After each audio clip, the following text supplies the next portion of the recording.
Hello and welcome to this episode of Health Waves podcast. My name is Eilis. I'm a nutritional therapist and I am your host. Today I'm delighted to be joined and chatting to Pia Crofton, who I've been following on social media for a while. There's nothing like a good story that helps people to understand the therapeutic benefits of nutrition. So Pia, first of all, you are very welcome onto Health Waves. I'm so excited talking to you. I love seeing where the conversation leads. Well, maybe just to begin, maybe you can give a little bit of a backstory for anyone who isn't aware of where you're coming from and the journey that you're on. Yeah, so I'll give you the short version of my story. Essentially, I always grew up very interested in food. I remember the first day baking with my mother and just being blown away that you could take ingredients and then you can turn it into a cake. But as a child, I struggled with my weight and I was made fun of a lot for being chubby.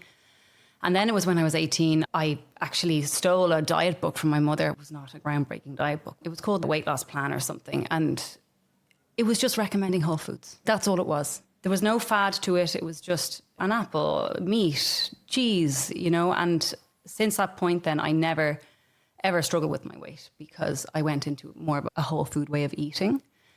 But I ended up working in the food industry. So I joined the Board BA Fellowship program and that was an export-driven program. I did buy into getting exports is great for bringing money into a country.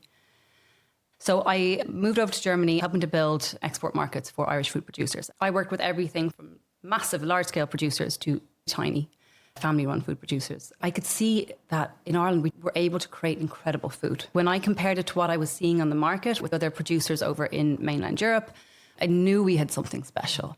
Even when I moved back home, I was always export-focused. And the uncomfortable truth is that in this country, we export the best of what we have. So I lived in a bubble of Irish food is the best in the world. But without realising, I had grown up during the heroin chic era of women, where it's all about being skinny, it's all about eating salads. And I didn't know that I was doing it, but I was inadvertently following a low-fat diet. And the reality is for a woman who is working in stressful environments, she's menstruating, eating a salad for lunch is not enough.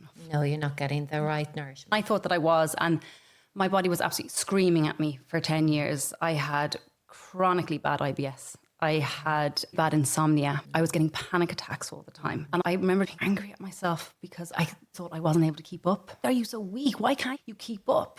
Looking at it now, the systems aren't built for women. Yeah. So I wasn't failing. Yeah. Women are forced into a way of working that just does not work with their cycles. I then went on to have my children and my first pregnancy was great. I had an excellent experience. And then on my second son, we are so indoctrinated into this belief that our value lies in our career. And that's female empowerment. It's what you can earn. It's how you can break through ceilings. And we're expected to fit being a mother and raising our children into the sidelines. It's like a side hustle. Yeah. You fit it around 9 to 5. Even though I had my own business, I had stopped working directly for food manufacturers and I'd set up my own food consultancy to help them develop their exports. I jumped straight back into work after 5 months of having my son. My husband and I were planning another child and I had only given myself 5 months the first time, so I wanted to give myself a longer maternity leave the second time. And so I said I had to get my business to this certain level before I could gift myself a maternity leave, which is so crazy. And you put that on yourself. I didn't have a boss cracking the whip. I was that boss. Yeah. And that's how deep the programming went. I didn't respect the job of being at home with kids. It was something that I was trying to fit in around the real work, which was my career. I think that's common. That's why women feel so pulled when they have kids, because they want to be somewhere. Society is telling them to be somewhere else. So I worked myself into the ground while I was pregnant with my second son. The day before my due date, I was crying in my husband's arm because I was just so exhausted. When I had my son, I had a home birth. Luckily, he was 5 days late, so I had 5 days just to relax. Yeah. And I just chilled out for 5 days and we had a beautiful home birth experience here. Good. Within a couple of days, it was clear that my son just wasn't as strong as my first. He just wasn't as resilient. He had a really big tongue tie. A 75% tongue tie. He struggled to latch. My supply was really low. I wanted to get to at least 9 months. My body gave up after 4 months. There was nothing left. So there was something lacking. It was like the engine wasn't fully turned on. And then at 6 months, his immune system collapsed. And we didn't know what was going on. So he was kind of okay one day. And then all of a sudden he was covered head to toe in eczema and he started to develop respiratory issues. And then because of all of this happening, he entered into a cascade of different medical interventions. And with the benefit of hindsight, I know that my son was nutritionally depleted because I was nutritionally depleted. And so I had gotten a hair tissue mineral analysis and it had shown that I was deficient in every single micronutrient. Wow. And it was below the minimum threshold. I was close to burnout. Our children are being born into a toxic environment. This is my hypothesis. I think that my son was depleted, so he didn't have the strength and the reserves. He entered into a toxic world and his body wasn't able to detox all of that. Yeah. The immune system collapse looked like eczema all over his body. He developed multiple food allergies and food intolerances, and he developed asthma. And so the respiratory attacks, he would become overwhelmed, and he spent 3 nights in the high dependency unit in Tala Hospital. That must have been scary. Because I was in a state of burnout. Like my body hadn't recovered. Yeah. My micronutrient levels were on the floor, and I was in this constant state of fight or flight because I was mama bear trying to protect my son. When he was 3 nights in the high dependency unit, we got him tested for everything, and we thought, like, this is pneumonia. I will never forget the consultant when he came in.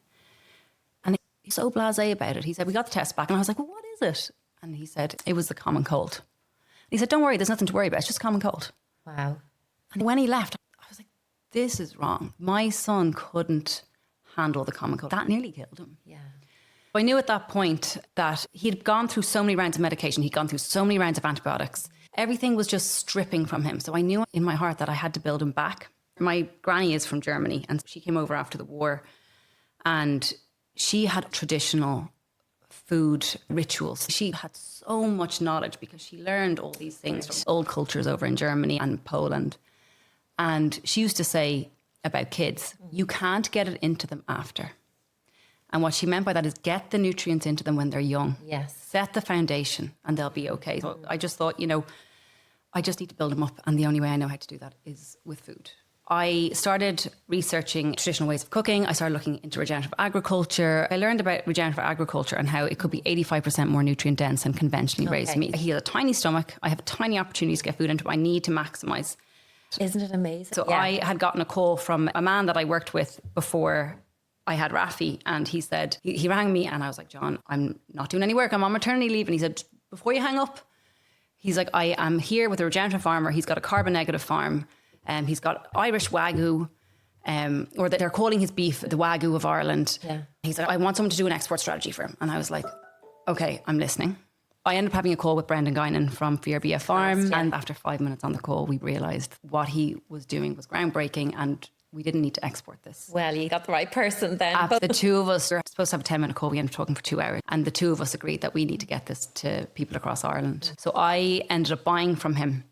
And my first son thrived with food. My Raffy was quite picky. He was disinterested. And the first time I brought home the regenerative farm beef from Brendan, I made it into a slow-cooked curry.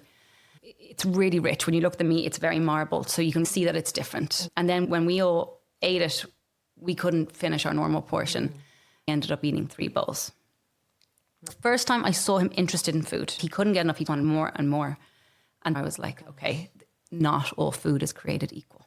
It's not just what you're eating, it's how that food was raised and housed. Brendan could see me struggling with Raffy and he could see the recurring in and out of A&E. And he said, there is a mother who found me because she's healing her children using food. And I think you should talk to her. And this is the start of my journey into moving away from the experts, starting to trust in mother's intuition because mothers have been down this path. Yeah. Katrina said, I think you need to look into the GAPS protocol developed by Dr. Natasha Campbell-McBride. It is about over generations through the misuse of antibiotics in our medical system and in our food system. 80% of all antibiotics produced go into the food industry. Wow. Yeah. There's the misuse of antibiotics. There is more toxins in our environment. There are less diverse diets. We're not eating fermented food. So all of these things have played into us having a less diverse microbial community in our gut. So I started to learn about that. And Raffy reacted to everything. I needed to get food into him, but he was reacting so much that I'd give him fish from the supermarket. He'd break out in a massive rash. I would give him food that he would tolerate one day and then the next day he wouldn't. And I couldn't understand why. Okay. Learning about the GAPS protocol, it's about creating a healing, restricted diet. Yeah.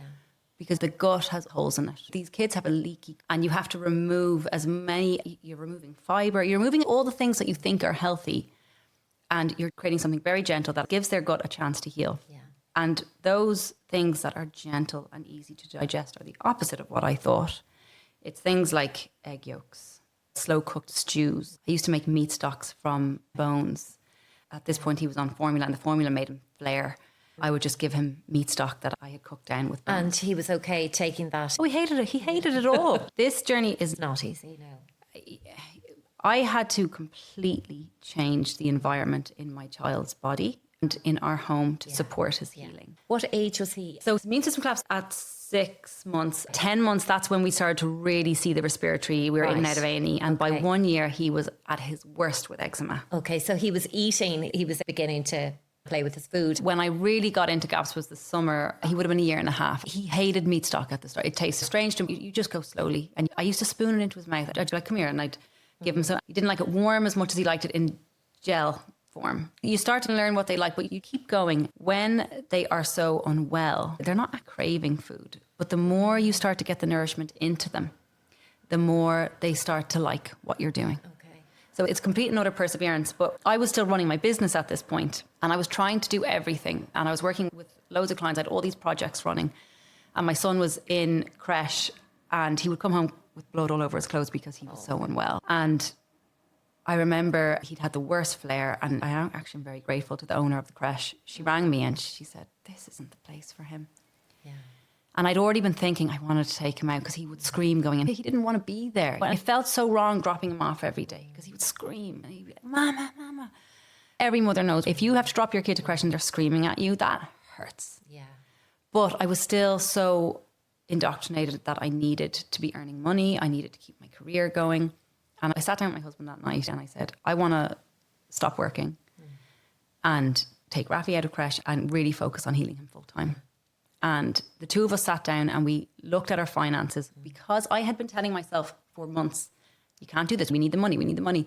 But the reality is when we sat down and we did the finances, we were paying nearly $800 a month just for his childcare. Yeah. We took our cleaner away. We could afford it. I was telling myself these things. I'd love to say that I stopped working overnight, but it took me months to disengage myself from the client projects that I had. Of course. And yes. And you've worked so hard to get there. It's really difficult for women because thought to work so hard to achieve in college and the workplace. It's difficult to drop that, but very brave. I'd say brave. I did it kicking and screaming. I think the reason why it feels so difficult is because the working world is not accepting of women who take a pause. It makes it hard for women to get back in. Yeah. That structure is wrong because a woman after having her kids has learned the most incredible skills. I would hire a mother in my business before I would hire a young lad in his 20s. I'm just going to say that.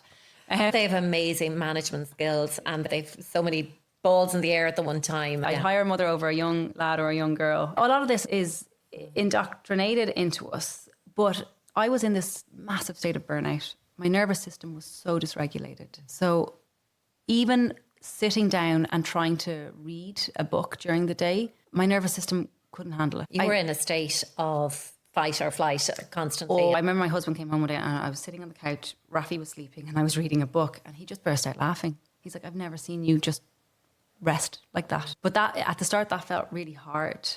And I kept working with a couple of clients and it was stopping me from actually properly healing. And one of the things that I just need, if you have a child, and I want mothers to hear this, if you have a child that is in a state of really big ill health, a huge part of healing them is healing their nervous system. Their bodies are in a state of inflammation. They're in a state of fight or flight. And you cannot heal your child's nervous system when your nervous system is all over the place. Yeah. It's the piece of the jigsaw that I wish I had known before. I have taken a pause in my career. It took me a year. From that conversation with my husband, I want to take him out of creche, to me getting rid of all clients and starting to focus full time on my children, took a year. Yeah. I'm not going to say this was something that I did overnight. I didn't. But the level of healing that happened in my body when I just focused on one thing. Yes.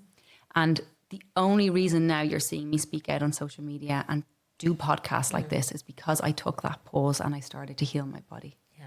for women trying to keep up in a system never built for them. They're stretched every single way, working a full-time job, doing the bulk of work in the home, doing the bulk of the childcare, just because you take a pause. I don't think that will ruin a woman's career. I think trying to continue working when you are in a state of burnout is going to do worse things for your career. Absolutely. Yeah. I think we'll give, whether it's your work or your personal life or your children's health. Yeah. It's not the fault of the mothers. It's the system they've been squished into. Yeah. Would it be fair to say then that you were in the food industry, but you were thrown into this area of health and well-being through your son's health? And how do you feel about that? Like, you could stay quiet, but you've taken to social media and you very strong-minded, intelligent. It looks like you're going to take this and do something with it. I am so grateful to the mother who handed me the GAPS protocol, the book from Dr. Natasha Campbell-McBride. Yeah. If I hadn't gotten that information at that time, I don't know where we'd be with Raffy. You couldn't see his skin on his back. He was complete scabs. He was seizuring 3 times a day. Oh. It was horrific. We were living in constant fear of him not breathing because he would get overwhelmed from these respiratory attacks. The moment I started to heal his gut, I put him on the strictest part of the protocol, and after 3 days, his seizure stopped. That's just incredible. Yeah. You realise why? Because the epithelial cells of the gut lining rebuild themselves every 2 to 4 days. It's quicker on a child. That's why we started to see it after 3 days. Can we go back to what did you take out and what did you put in? My son had constipation. Horrific. Okay, that's a telltale sign. It's a telltale sign. I don't mean to be critical of doctors because I think doctors are incredible people, but they are trained in a broken system. When we presented with Raffy's constipation, they just give you a laxative, but they don't ask why. Why is this child so badly constipated? What I ended up learning is that he had liver stagnation, his liver was backed up, his detox pathways weren't working, and we needed to help free those up. So I gave him a really high fiber diet, chia seeds, and I didn't realize that they were far too challenging to his digestive system. Yes. His system needed gentle, easy to absorb things. And the easiest thing for us to absorb is animal-based products because it's more similar to our cells than the cells of plants. Yeah. So I ended up making him stews out of the joints of meat that had lots of connective tissue. And the connective tissue would melt down into the stew and that would all that's the building blocks of his gut. So he would get that for breakfast, for lunch. At that point, I gave him egg yolk and he had anaphylaxis. So I couldn't give him egg yolks. Okay. But today, he has scrambled eggs. So his gut has healed through the diet within the that would have helped heal the gut. The premise on allergies is that this is what I believe because I've seen it in my child. And so much of the Dr. Natasha protocol on GAPS made sense to me because it was just going back to how humans have eaten for thousands of years. She's not recommending loads of supplements. She's recommending cod liver oil and slow cooked stews and bone broths. And that made sense to me because of the knowledge I'd seen my granny, how she had brought over those food traditions. And fruits and vegetables. So what I had to do was the vegetables were challenging on his system. So I would do slow cooked, well cooked carrot and pumpkin. He kind of got those root vegetables, nightshades like tomatoes, peppers, potatoes. He would flare with that. And I only learned after that they can be quite challenging to the digestive system. So we removed all of those things. And it was really slow. And then I went around my house and I just looked at all the things that I had taken as normal, like our candles, like our washing powders, like our dishwasher tablets. And you look at the back and you see this thing, not safe for aquatic life, and it's like... Light a candle, make sure the window is open. At the time, I was so angry. I was going around the house. My husband came down for breakfast one day and I had thrown away all the Teflon pans. And he was like, where are the pans? I was like, I threw them out. And he was like, Pia, how am I going to cook my eggs? I was like, it's poison. They're poisoning us. I was on a mission to protect my child from all of the stuff that we have said is normal, but it's not normal.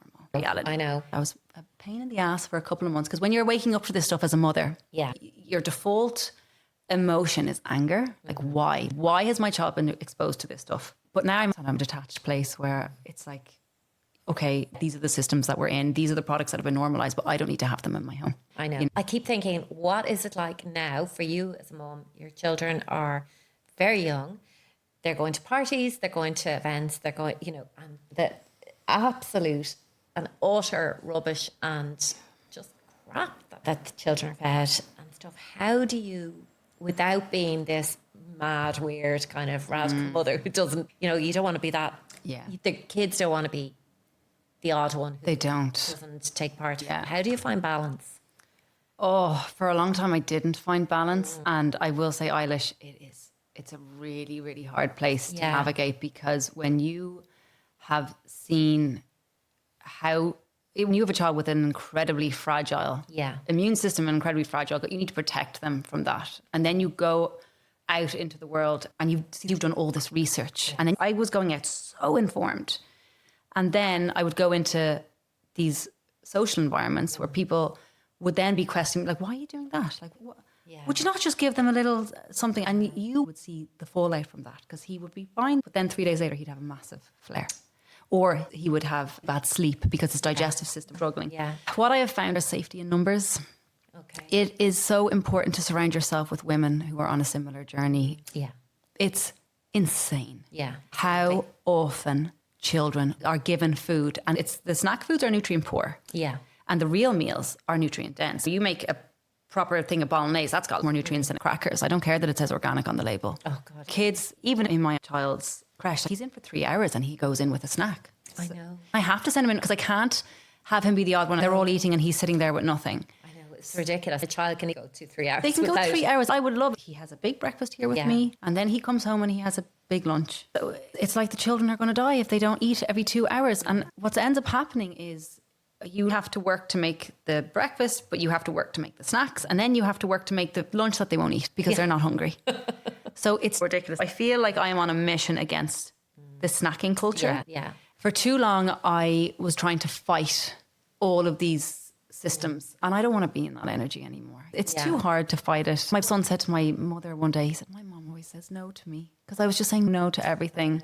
So I've gone into the philosophy of, I'm creating a solid foundation here in art. That's the 80%. Yeah. When we go to a party, I'm trying to get my son to have his own intuition around food. We have this thing called party rules. You're at a party, eat whatever you want. But I'm always checking in with him. How's your tummy? How do you feel? And the first few times he went crazy and he ate everything. And he came home and he puked everywhere. And I said, do you know why that happened? And he said, yeah, it's because I ate too much sugar. So now we went to a party recently, and he saw the cake and he said, I don't want cake. But then he said, can we go for an ice cream after if I don't have the cake? And I said, yeah, okay. So kids are smart. Yeah. If we let them use instead of telling them what to do, I'm trying to raise my children with that sense of their own internal compass. I think they are incredibly smart when you have these conversations with them and explain it to them, rather than just, no, you can't, or no, it's bad. Like actually sitting down and having a chat and saying, well, when I eat this, my skin this, or I felt whatever. They definitely are capable of understanding way more. They're little sponges.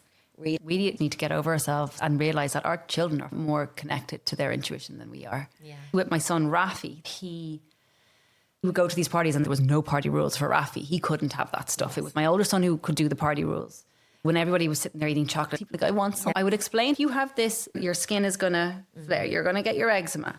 If you eat this, then it's okay. There would be times I would put food in front of him and he just wouldn't want to eat it. The poor kid was eating like stews for breakfast. There's only so much of that you can handle. I would say to him, Raffy, you eat this, you get big and strong. And he would then say back to me, Raffy, get big and strong. Because we are so busy as mothers, that's not right how much mothers are pulled. Whenever I talk about cooking from scratch, I do want mothers to realise that I had to stop working to really start doing this, because the equation of a full-time job, doing all the work in the home, doing all the work with the kids, looking after their health, that equation doesn't add up. No, it doesn't. Where would you go for inspiration? I'm keen on learning more about using different organ meats. I only know what to do with liver, but there's so many other... Where would I go? Funny, they were known as the cheaper cuts. Oh, yeah. Sort of peasant type food when I was growing up. And then everything, it was the lean piece was the better. Yeah. But actually... It's the other part, the fat, the marble effect in the organic meats and stuff. But who would your inspiration be, or your... Yeah, it's such a good point that you bring up, that this is all peasant food. Yeah. People with no money would have cooked throughout history. And it's funny, it shows how disconnected we are from our food, that we prize the cuts that were least prized in these traditional cultures. So the place that I would recommend going, and this is where I've gotten so much of my inspiration, is the Weston A. Price Foundation. Yeah. Sally Fallon Morell looked into the work of Weston A. Price. She rounded up all these mothers And they all started to heal their children using food. And then they put pressure on this research to be turned into a foundation. And so a mother created the Weston A. Price Foundation based on the research of Weston A. Price. Okay. For anybody in the audience who doesn't know who Weston A. Price is, he was a dentist who went around the world visiting traditional cultures because he couldn't get over why they had such perfect teeth and such perfect health versus the wealthy kids in America. And the shape of their jaw. The shape of their jaw. But even my son's tongue tie, the fact that so many kids need braces, that is all to do with a not fully formed jaw in the womb. That is a sign of generational depletion. Sally Fallon Morell has the most incredible cookery book called Nourishing Traditions. Okay. I cannot recommend it enough. It's all of the way my granny used to cook. Yeah. It's all of this knowledge which we have nearly lost 2 generations. And she has put it all into a book. Now, there is some mad stuff in there, like brains for a baby. Yeah. But it's a beautiful way of cooking. Yeah. We just need to reconnect with these things. They have a website. They have loads of free recipes. You can also sign up to become a member. You get a magazine from them every quarter. And then I also value Karen O'Donoghue from the Happy Tummy Company in Mayo. Oh, yes. She's incredible. She has the bread, isn't it? She has the poo bread, as she calls it. And she has her own story where she suffered with severe constipation as a child. Okay. Endometriosis. And she has reversed endometriosis. So people sometimes don't believe that. I know. But I had a chat with her the other day and she said, I'm comfortable enough in my story to know what happened. So if someone doesn't want to believe that, that's okay. Absolutely. And it's the same with choice, freedom of choice. So the first place I would go is Weston A. Price. For anyone who has a child or that is struggling with their health, they have digestive symptoms like constipation. Look into the work of Dr. Natasha Campbell-McBride. I'm going to be working with her to create a GAPS community of mothers here in Ireland. That's fantastic. Yeah. That is fantastic. Because you can't do this alone. No. And even as you said, when I asked you about how do you manage events, you said that keeping the right people around you is so important. You would have to have like-minded people around you, you at this stage in your life. Yeah, you do, because you can't not exist in the world. Yeah, you do go on play day and you do around people who are they're giving their kids snacks and then they sit down to eat their lunch and then their kids aren't eating their lunch, you know. And it's so funny because when that happens, they're always like, God, your kids are such good eaters. Yeah. I have to hold my tongue. They're hungry. I've let them get hungry and them a few, you know, so it's easier. So I've created a WhatsApp group with a couple of mothers and we're all just guiding each other as we heal our children's. And they post, we're making our kids for breakfast. It's energizing to be around a group of women who are sitting there and it's normal to be giving their kids sardines for breakfast or making a slow cooked lamb stew. And another woman, she made different ferments and she had black pudding from Lunasa Farm and this is what she was giving her kid. And it's like that has become normalized. So now all of a sudden as mothers, we're not explaining ourselves. We have people who understand where we're at. So it's power in numbers. And that's why I feel so strongly about creating this GAPS community to bring women together because the journey is very lonely when you're trying to do it on your own. Yeah, definitely. Back to the nutrients as well. I'm just after thinking there of Patrick Halford. Yeah. This is the first time in history that the brain is shrinking. Wow. He believes it is to do with the lack of omega-3. Yeah. Slow cooked. The grass-fed beef is high in omega-3. You think of the lack of that in the diet and how we developed and how our brains developed was by eating those foods. Yes. So either people would say, oh, well, maybe we're not meant to eat animal food or fish and whatever, but that's how we got to have these brains. Absolutely.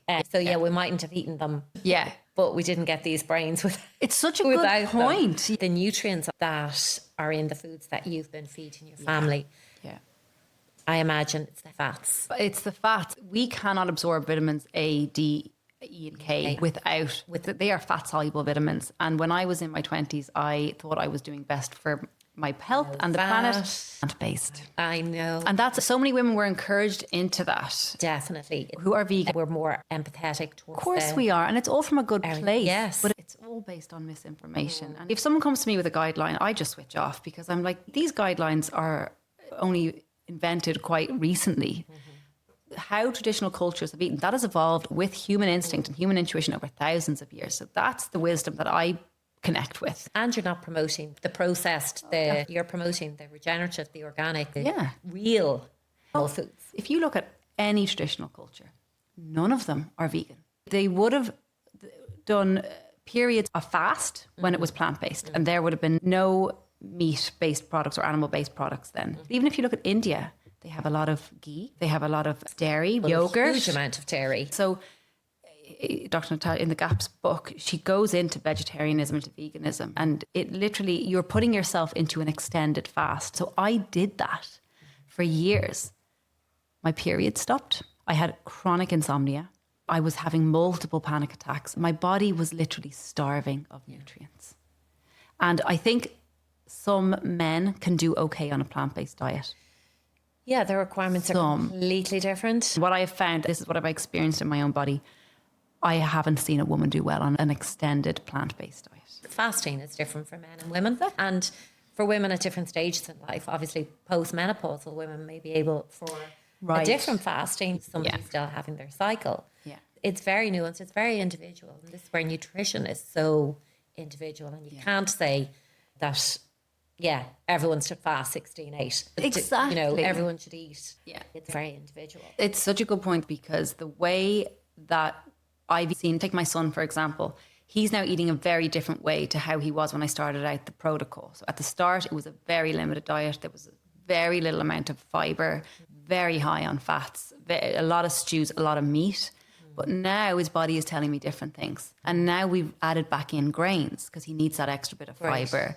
We've added in dairy. He wasn't able to have dairy before. Just shows how much is healed. But even for myself, I'm trying to gain weight and I'm trying to eat a lot of food. So I'm having liver, sardines, I'm putting a lot of olive oil on things. I'm having a lot of fat right now, and I'm forcing myself to eat because I need to get my weight up. I'm not going to eat like this forever. Season of life where there's a lot of demands on me, and I'm coming back from birthing 2 children, and I'm trying to get myself up to a point. The challenge around getting people to understand the cost of food. So yes. I was saying, when you're out and about and people don't hesitate to pay 10 to 15 euro for a fancy gin and tonic, when they look at the price of their organic veg or their high quality chicken, they'll go up and say, afford to pay that. Yeah. How can we change this perception around the cost? I understand there's an energy crisis. People mightn't have that kind of money, but a lot of people do have the money to spend. It's all about priorities, what you prioritize. And if I go to the doctor and I get a prescription and I go off to get the medication, people aren't going to think twice about buying that. And we need to stop looking at food as fuel and start looking at it as medicine. It's preventative medicine. It prevents you from being sick. And so I've worked in the Irish food industry for the last 20 years, and the way that Irish food producers are treated is terrible. You can have producers who are making things the right way, and the retailer tells them what they will pay. No other system has the customer telling the producer what they will pay. Okay. When you go into a supermarket, remember that the retailer is taking anywhere between 35 to 60% profit margin. So that €5 chicken, the farmer is getting so little. There's a meat processor in the middle of that who's also getting little. We're surrounded by really extractive systems, and people are being taxed too much in this country for what we're getting. Yeah. The government are being wasteful with our money. People are being forced to work too long in their job, so they don't have time for this. We're paying too much for fuel. We pay way more for fuel in Ireland than the rest of the EU. The systems around us are taking too much. If you feel guilty, just know that you're not the one that's the problem. Yeah. We all have to have an honest conversation with ourselves about what we are willing to accept. When my son was seizuring 3 times a day, and when he was missing his milestones and he stopped, we would say mama, and he would just look away, and scary things were happening. I wasn't willing to accept that. And so I controlled the only thing that I could control. I could see that the more medication we used, the more he seizured. So it was a very clear, there was this toxic burden coming in from all these things that wasn't helping him. Mm-hmm. They were stopping a symptom, they were creating a whole host of other symptoms. So we had to make huge sacrifices as a family. I stopped working. We had to get rid of a lot of costs in this house. We put our priorities into food. My son is an example of the impact of today. You should see his vocabulary. He's only 2.5. I was really worried because he wasn't talking. He now speaks better than my first son did at the same age. He's absolutely thriving. He's got a little bit of eczema, but that's the only thing. 0 asthma. So for me, the cost of the food was worth every penny. And there's the whole gut-brain axis. So when somebody brings their child to a doctor with their skin, they're going to look at their skin, not the gut. Yeah. Each doctor is an expert in their part of the body, like an organ, whether it's the liver or the gut, constipation or whatever. They're going to just look at solving the constipation. Yeah. But whereas in naturopathy and nutrition, we look in the whole person. So you're looking at the gut, the brain, the microbiome, the digestive system, the liver, the burden, all of that. And that's probably where there's just such a gap, really, in the whole medical system and how they're trained, unfortunately. I remember being in the dermatologist's office, and when I went into the dermatologist, they just look at the skin and they see eczema as a skin barrier issue. Yeah.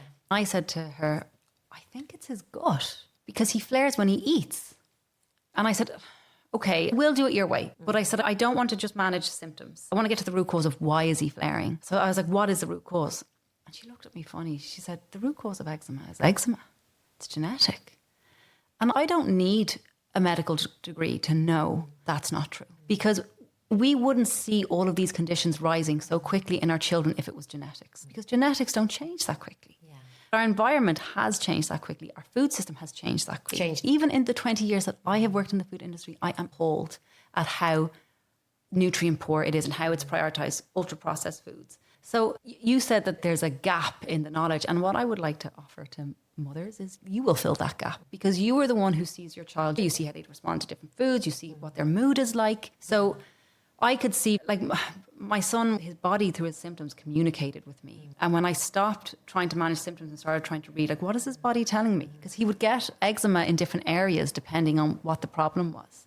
So, for example, if he wasn't able to digest food, he'd get it on his cheeks. So that was a digestion problem. He'd get it on his back. That was more of a detoxification issue. So there was something building up in his system. It really was incredible. Yeah. When I stopped relying on these experts, and I started to realize that I am the expert. Yes, yeah. And as mothers, society discounts mothers. Yeah. I think that has come at the detriment of society. Yeah, absolutely. We've such strong gut instincts as mothers. I think any mother, we don't even understand or accept it ourselves, really, because it has been clamped down maybe a little completely. Bit. I know. At a mother. But from somebody coming from the food industry like you, would you have hope in the small producers in Ireland and how? Because I do believe, and maybe I'm living in my own echo chamber because I follow organic farming and regenerative farming. So I think, I think everyone's buying the foods that I'm buying. They're obviously not. Yeah. Would you have hope for how businesses can bring a product to the market and sustain a business while doing the right thing? So I would be an expert in food supply chains, because that is what I've done. I've helped producers to develop products, and then I help them get to market. So the conventional route to market is highly extractive, and it places all of these middlemen in between the producer and the customer. Yeah. They haven't produced the food, they're just part of distribution. Yeah. So I have huge hope in the food industry, because I am seeing so many young farmers get back into the industry, or they're taking over their farms from their parents, and they're not going down that conventional model. They're not selling into the middleman system, and they are owning their own customer relationships, and they're selling direct to consumer. Fantastic. Now, just like healing your child's gut, is that easy? No. Is it worth it? Yes. Yeah. Because they own the profits. Yeah. I've dealt with amazing food producers, and they are not treated well. We had one producer who said he was selling to a big discounter. One of the strategies of the food industry is to put everything under private label brands, because if there's a private label brand, no one knows who the producer is and they can be swapped out. And he said, Pia, I lost $1 million in business overnight because they found a cheaper manufacturer in the UK and they just swapped it. Yeah. And he said, the funny thing is they're using worse ingredients, they're using far more additives, but to the consumer, they don't really know. Unless someone is scrutinising the label, they don't know. Oh, we need Sophie Morris. The work she's doing is amazing. Sophie has worked in the food industry. She gets it. And she was a manufacturer. I first got to know Sophie when she created the cookie dough business. And she was adamant, real butter. And when she went to sell to all the different retailers, they put her under pressure. Would you not swap that out with margarine? And in fairness to Sophie, she held her ground and she kept it with butter. Yeah. But Sophie, you're coming from food backgrounds and now you have your own story. You've great strength, great power. Social media is great when used the right way, and that's the benefits of it. So what is the future going to hold? Because I think this is just the very beginning. It is the beginning, and I need to be careful. I still have huge demands from my family, and that's young. They're very young, and I tend to throw myself into these things and I burn myself out. So that's not helpful. Pull yourself back. I'm so grateful to that mother who gave me the right information at the right time. I want to be that for other mothers. Fantastic. I know that when you go on this gut healing journey, it's incredibly lonely and you're constantly justifying yourself to everyone. And so what I'm doing is creating a community of mothers who are all on the journey of healing their children's gut, using this more ancestral, traditional way of cooking. I'm running a retreat this summer, which is just a test to see. We have a couple of kids who have allergies. My son presented with a nut allergy out of nowhere. I don't know what's going on. I feel his this is my older son. Yeah. I think that something has been triggered. So we're removing ourselves from the conventional food system for a couple of days. We're going to go through the intro stages of the GAPS protocol to get a little bit of healing on their gut. We're going to be a village for each other. We're all going to help cook. That is amazing. So this will be for children, parents, mothers, and it's fantastic. The reason I'm doing it is because I need it. Yeah. I'm so tired of trying to heal my children's gut, and then they go and someone's offering all their crackers, and all the work that I've done over the past few days to try and rebuild their gut lining has been undone. So we need to remove ourselves, and this retreat is a nervous system reset and healing for mother and baby. I love it. Because the baby can't heal until the mother is healed. So would it be an age limit in terms of children, babies, toddlers, small children? I will be using my own children and the other mothers. We're going to be testing to see how much healing can we do in 5 days. We're in a wellness centre in Roscommon, where they have saunas, they've got different energy work, they've got red and blue light therapy. So we're doing detoxification things as well as gut healing.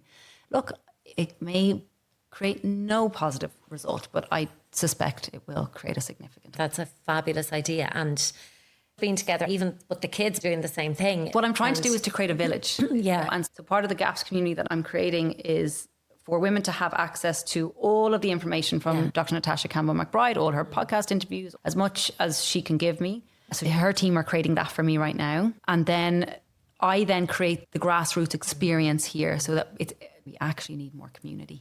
Yes. We need more support. So for women to come together, we all cook together. We're all walking around barefoot, grounding ourselves, destimulating ourselves. I think that is what we need. Would you be doing cookery demonstrations or I've been asked that. I'm obviously going to be doing it online, but another thing that I want to do, we have a lot of community kitchens across Ireland. These are commercial kitchens for someone who wants to say they're producing in their home and they want to scale up to more of a factory style or standard.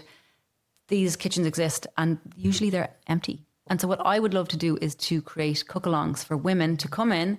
We get meat delivered by regenerative farmers and say Green Earth Organics, organic veg, and we just prep food for the month. And we just spend a few hours, we cook a couple of stews, and we make meatballs, we make some jars of bone broth, and then the women are sent away and they've got at least a few meals for the month. Yeah. But you've had the crack. It shouldn't be this daunting task, but we've just lost the connection. People say, how do you do that? I mean, it's the most simple thing in the world, but it sounds like something kind of mad. It would mention, where do you source your food? You're on the south side of Dublin. So maybe tell, So what I like to go to farmers markets. There are 3 that I've found near me. One is in Airfield Estate on a Friday and Saturday. In Dundrum, is it? In Dundrum. Yeah. My favourite one is Olaf's GAA Club in Sandyford. That is on a Friday morning from 8 to 12. Oh, brilliant. And it is the best farmers market. You can do your full grocery shop there. Now, it is expensive, but it's grown. It's incredible quality. It's probably sociable as well. You should see the community. A lot of hardcore people. There's this old German lady. I always end up going there, speaking German to her. She's been going. Yeah. I was in the queue. You end up having random chats with people. This woman found out that I started growing my own veg, and so she started to give me tips. And it's the opposite of the supermarket experience. I know. And then there is a new farmers market which has gone to Kilmechanic in Wicklow, and it's where the outdoor living. The garden centre. Yes, I was out there. So the owner, he's created a farmers market on a Saturday. Brendan Guinan from Fearbia Farm is there. Okay. So I'll do my farmers market shop, but then I will also order direct online from Green Earth Organics. Kenneth will send it to my home. It's amazing. And then with Brendan will send to your home. But what I do with him is the cow share. Okay. So I have created this. This is part of to make it easier, because when I was trying to heal Raffy, it was so hard. He was on the floor and I was trying to research gut food. It's too much. I just think of that mother who was where I was, and I don't want her to have to go through the bullshit I went through. I know. I wanted to make it easier for her. I created cow share where I bring women together, 10 women. We pay towards a farmer to butcher an entire cow. We get 25 kilos each, so 250 kilos of meat. You get meat, fat, bones, offal. And so we go away with 25 kilos, which is fill up about 2.5 drawers in your freezer. So that means I would have meat that'll last me 3 or 4 months. Yeah. So I have that, and then I'll top up at the farmer's market with chicken. I'll buy chicken and I'll buy fish in the farmer's market. And then also I still do go to the supermarket. I know. I still buy my coconut milk, coconut aminos, and all my different sauces, and I buy my butter. So that's kind of my little tripod is like direct from producer. Another producer I always buy from is the Cultured Food Company, Eilis. She creates all those fermented foods and they're not pasteurized. And I'm learning fermentation now, but to have a producer where I can just buy it is that you can trust. It's helpful. I know. Direct to producer, farmers market. Yeah, that's very similar to me. But we've been pushed into the supermarket thinking this big shop a week and you're done. But it's bullshit. It did take me a while to change over. It wasn't overnight. My aim was to reduce my supermarket dependence. Right. Green Earth Organics is just wonderful. I do get a few other things along with my fruit and veg. From his Yeah. Green Earth Organics, Cajun Mountain Farms in Wicklow. Yeah. And he, like Brendan, Yeah. I'll do part of a cow or a sheep. He delivers on a Thursday to Dublin. That's a good tip. He's brilliant. Then I get an organic chicken from Brady's Butchers in Fairview. Thursday, they get them in. Your day. And I have to buy it by the afternoon. Or there's a minimal waste store in Raheny near me. Oh. I'll top up. It's all fully organic. I'll bring my jars and bottles, and I get all my cleaning stuff from then. Oh, yeah. They're online. So you can buy a lot of your store cupboard ingredients. So it's like a co-op thing. Again, you're cutting out the middleman. So you're just ordering from his, like, I presume it's like a warehouse or something. Yeah. But so the likes of your I'm going to do that. coconut milk, all of those things I'm now getting from him. So my supermarket shop has gone down. It is. Yeah. To do that. Because systems can collapse or evolve. Yeah. And we don't want our food system to collapse, but we want it to evolve where the bulk of power has moved away from these middlemen into the producers. And that starts with buying direct from them and buying from these small Irish businesses, because God knows the government doesn't support them the way they should. And then in my supermarket shop, I try and buy from our local supermarket because the profits are staying in Ireland. Exactly. What's his name from? And that right, is scary. Scary Yeah. system. You see how fragile it is. So fragile. And how it has funneled all the money. There's a reason why the top 10 millionaires in this country are assessors and exporters, and it's funneled all the money to these individuals. It's crazy. And there is enough for all of us on this planet. Yes. But there's not enough if one man is a trillionaire. One man. Which just shows you, it's almost laughable. It is. We're all going around feeling like we're failing, but the system is rigged against all of us. So there's no point getting angry over it. You vote with your wallet, you vote with your actions. Yes, absolutely. Somebody will produce what we buy. In the food industry, I've developed recipes for so many food manufacturers, and they all say to me, give me a claim. I need a health claim. I'm sitting there going, like, this needs way more fat, but if I keep the fat, they get their low fat claim. It's all made up. It's all a false economy. And the only real thing you can trust is your own intuition. Yeah. You eat something, you see how you feel. If we look after our own little corner and develop from there. You are doing amazing work with your presence on social media, getting the word out there. We will. But we're going to have to wrap it up. Yeah, I could talk about this all day. It's been lovely to chat to you, and it's going to be great to see how things go from here. I wish you all the best. Thank you so much, Eilis, for having me.